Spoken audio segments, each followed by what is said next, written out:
నమస్తే. శ్రీ పరంజ్యోతి కల్కి అద్భుతం. బెంగళూరుకి చెందిన సుధీంద్ర గారి నూతన జన్మ ప్రాప్తి అనుభవం ఇది. నేను మా నాన్నగారి వ్యాపారంలో చేరాను.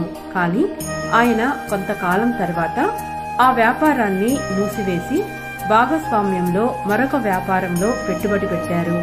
నాకు ఆ వ్యాపారం పట్ల ఆసక్తి లేకపోవడంతో నేను నా స్వంత వ్యాపారాన్ని ప్రారంభించాను.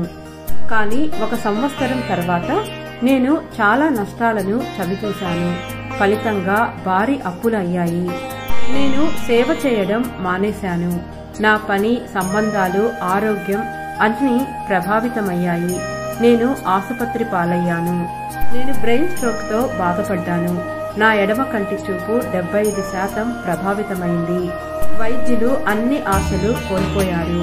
దేవుడు మాత్రమే నాకు సహాయం చేయగలడు అని పేర్కొన్నారు. నేను ఆసుపత్రిలో ఉన్న సమయంలో శ్రీ పరంజ్యోతి భగవతి భగవాన్ నా తప్పులను చూపించి క్రమంగా నేను కోలుకోవడానికి సహాయం చేశారు. కుటుంబీకుల ప్రార్థనలు, సామూహిక ప్రార్థనలు, దీక్షలతో నేను మళ్లీ జన్మించాను.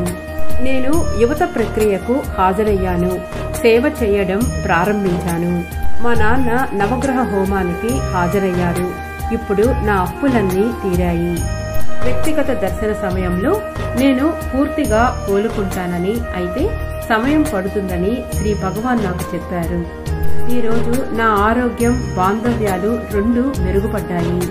శ్రీ పరంజ్యోతి భగవతి భగవాన్ ఈ కొత్త జీవితాన్ని ప్రసాదించిన మీకు ధన్యవాదాలు.